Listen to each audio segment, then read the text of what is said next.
Hey, what's going on, guys? It is I'm back for yet another video. So, believe it or not, I'm actually going to make a video on this banner. I'm not summoning on it, but the reason why I'm going to make a video on this banner specifically is because of these two ladies right here, Ayaha and Odaha, aka the twins. So let's just quickly go over the news announcement for it. So, on the 17th, and last 10 days into the half anniversary, we will be getting a Flame Focus Showcase banner. Now, normally, the answer to do I summon on this is always no.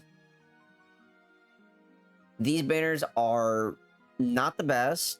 They don't really provide any value. They're just all general pull units, and you're not guaranteed anything. But as of late, aka 3 months ago, roughly exactly, the Agito twins were added to the game as general pull units as a flame staff. So, whatchamacallit? So normally that's not really ever a big of a deal, but the impact these two have had on the game, you can't ignore it. So let's just quickly go over this. So thankfully they're also, do keep in mind, just because they're featured on the image doesn't mean they're rated up. That's how they get you. So just keep that in mind. But let's just quickly go over the unit. So Ayaha and Odaha Flame Staff unit, we knew this. They're an attack unit, blah blah blah. Skill 1, Nabe Nabe Sokonuke, deals damage to the target and nearby enemies, partially fills the dragon gauge that the attack connects, remove all afflictions from the entire team, and swaps the user from Ayaha to Odaha or vice versa. Excuse me. If this skill is used directly after Onigoko or Kagame Kagame, it will also immediately ready both of them for use. If this skill is used while shapeshifted, a variant called Hanaichi Monome will be used instead. Hanaichi Monome deals damage to the target and nearby enemies, draws them together, inflicts stun, burn, and scorch rend, all three of them, and restores HP relative to the amount of damage dealt. Hanaichi Monome also grants the entire team a team strength amp, the purple Hagoromo effect, and increases their max HP. So, yeah, that's literally just skill 1. This part is not dragon. This part is dragon. Is scratching your head yet? No? Well, let's just keep going. Onigoko and Kagame Kagame. This is their shareable skill at 6 cost. If this skill is used as Ayaha, the Onigoko variant will be used. Onigoko deals damage to the target and nearby enemies, inflicts stun, restores HP to all teammates, and grants them the blue Hagoromo effect. So for those that aren't sure, Ayaha is the black-haired twin. Let me just double check that. Hold on. Yes, Ayaha is the black-haired twin. If this skill is used as Odaha, the white-haired twin, the Kagame Kagame variant will be used instead. Kagame Kagame deals damage to multiple targets and enemies near those targets, inflicts burn and scorch rend, restores HP to all teammates, and grants them over damage and the red Hagoromo effect. This skill's attack will only affect each target once per use. Yeah, they have over damage built in. Granted, it's only 40% because they are in a spiral, but trust me, 40% is enough. So, let me double check something. I think they lower... I think it's in their kit. Let me just keep... I'm pretty sure I have to keep reading for what I'm thinking of. But anyways, this one heals as the black-haired twin, which is Odaha, and I think... No, that's the white-haired twin. I think that's how it... I asked Matt. I'm pretty sure the rotation is skill 2, skill 1, skill 2. I'm not entirely sure. I know he'll edit this, so, like, in this, like, blank area, in this blank area over here, he'll probably say, yes, this is correct, or no, this is incorrect, and tell you what the correct rotation is. But I'm pretty sure it's S2, S1, S2, and then Dragon is whenever the hell you can. Anyways, let's just keep reading. Not the chain co-ability. Co-ability, Dragon damage plus 20%. This is not the standard recovery potency. Makes sense, they're a shapeshift unit. Also, they don't need it, trust me. I did Master Primal Midgard with my only healing being the helper of Summer Verica. I didn't have his healer at all. That was the only healing skill I had, and I still did it sub 2. The healing requirement so far is low for endgame, unless you're looking at like Legend Lilith, or just Lilith in general, where it's stupidly high. But anyways, they're a flame unit, they don't have to worry about Lilith. So anyways, they get 20% dragon damage. Just there. And then flame combo equals buff skill time plus 15%. If a team member is attuned to flame, it increases duration of their buff skills by 15% when the combo count is 10 or higher. I'm pretty sure they can keep up their combo pretty well. I don't own them yet, but I'm pretty sure they can keep up their combo fairly well. Anyways, let's move into the abilities. Union 2. The user begins quest as Ayaha, but can swap to Otaha and vice versa by using Nabe Sokonuke. Okay, so you start as the black-haired twin, and that is... So I think you do skill 1, then skill 2? No, it's... No, it's gotta be skill 2, skill 1. I don't know. Well, Matt will have already done it. Anyways, so you start as the black-haired twin, and then use skill 1, and you swap to white-haired one. And that's how you skill 1 is how you alternate. Ayaha and Otaha share all the same stats, but their standard attacks, force strike, dash attack, and skills differ. Okay. Force strike effects. Ayaha, so black-haired twin.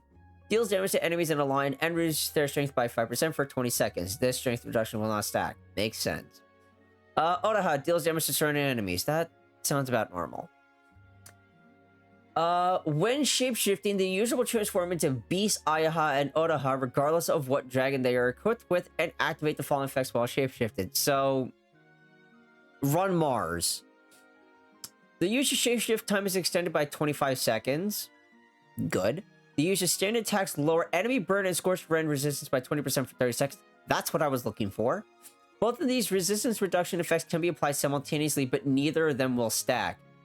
Good.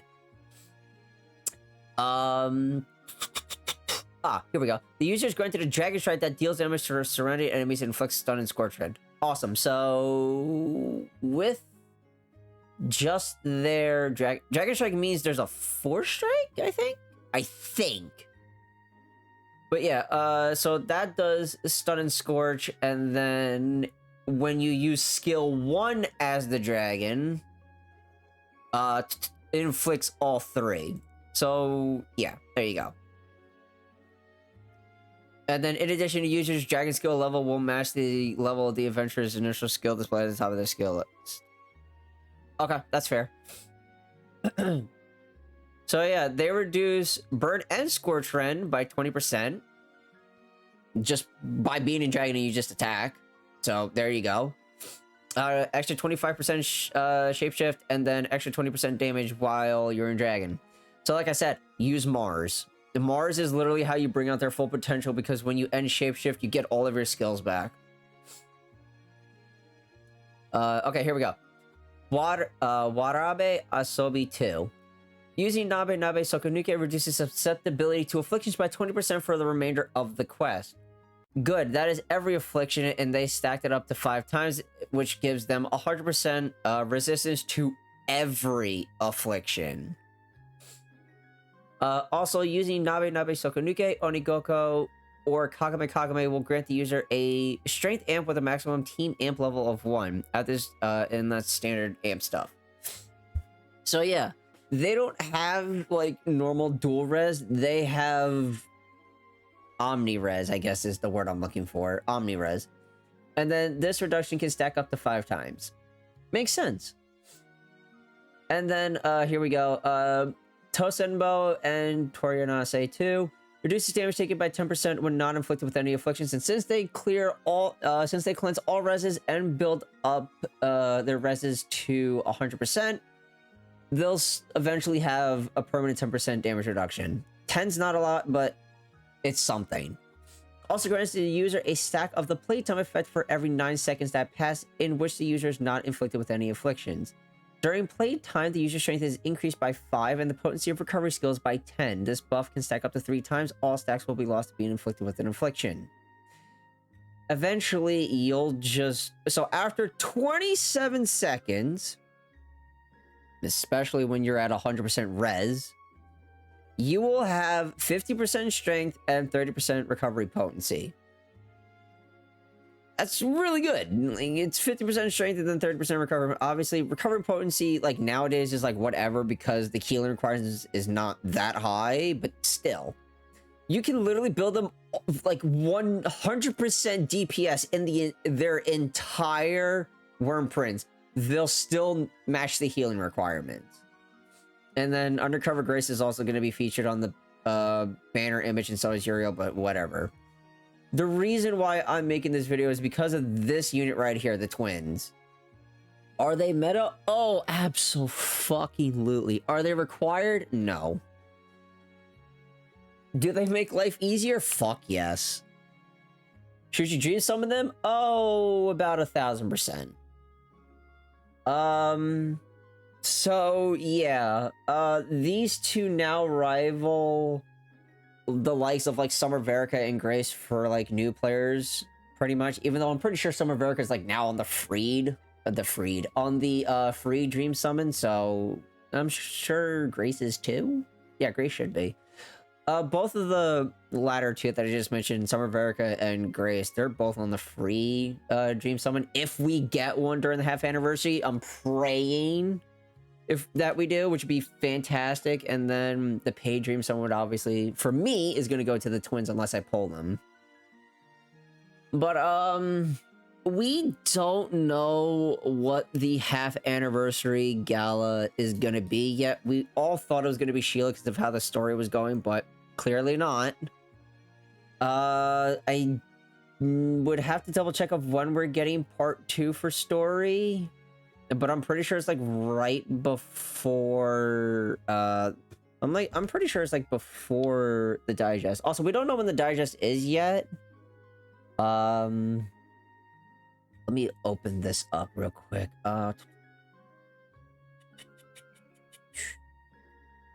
Here we go. On the 17th. Oh.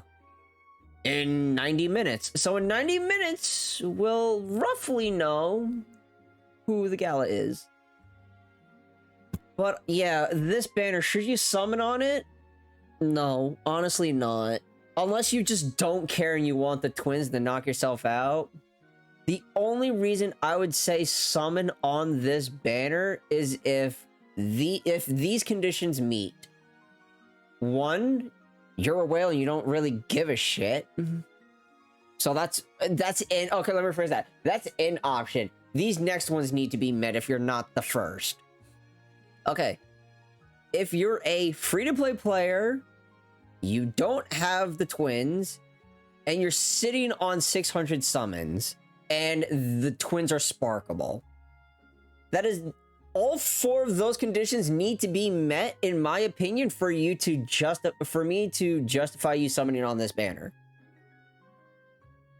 Those 4 conditions need to be met, in my opinion, for a free-to-play player to summon on this banner / light spender, because I do spend on this game, but I can't do it every single time.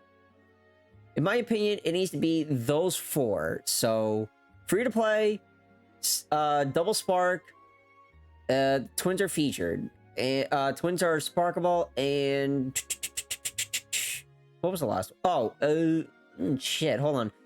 I can't remember. I just listed all 4. Hold on. Free to play.